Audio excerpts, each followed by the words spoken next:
كنت أستاذ في الجامعات سابقا، والآن متقاعد وعضو في هيئة المكتب التنفيذي لهيئة علماء فلسطين الموجود مقرها في اسطنبول. رئيس العام الأستاذ رئيس الحزب الأستاذ إسحاق، ومساعد رئيس العام مساعد رئيس الوفد. وكنت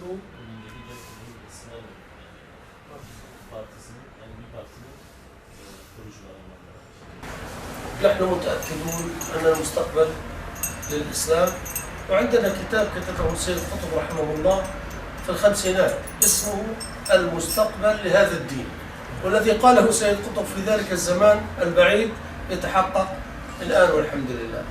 Biz geleceğin İslam için olduğunu, İslam'ın olduğunu kesinlikle biliyoruz, buna inanıyoruz. Ve Seyyid Kutub'un da böyle bir kitabı var, İslam'ın İslam'ın önceden, çok önceden doğru tarihi bölümleri yazmışlar ve onun yazıkları şu an neticesini görüyoruz.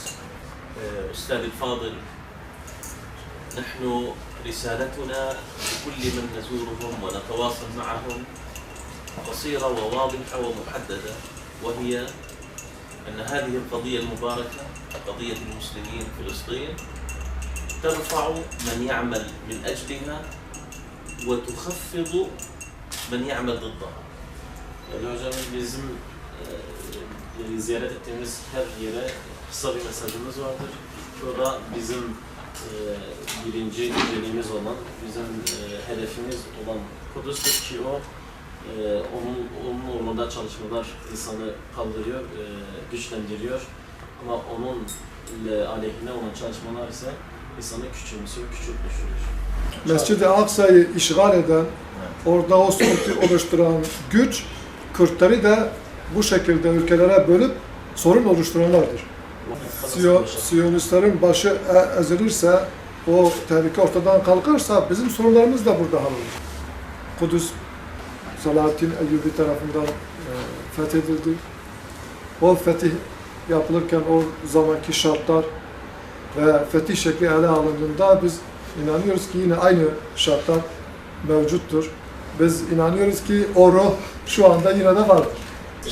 Biz de sürekli dualarımızda dile getiriyoruz. Diyoruz ki ya Rabbi bize özgür bir Mescid-i Aksa'da bize beraber namaz kılmayı nasip eyle. Biz görmesek de inşallah bizim evlatlarımız bu işi görecektir inşallah. Ümmetin neresinde olursa olsun coğrafyanın uzaklığı önemli değil. Kudüs davasını önemseyen grupların, partilerin, hiziplerin, cemaatlerin bir araya gelip birbirlerine destek ve dayanışma içerisinde olması lazım.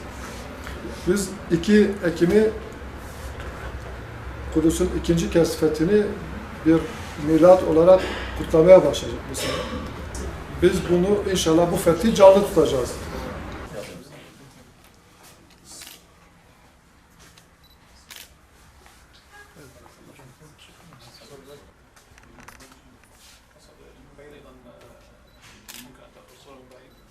بعيد أحسن مع التقريب. Özellikle diyaloglarınız olsun. İnşallah. İnşallah. Ben sizi mi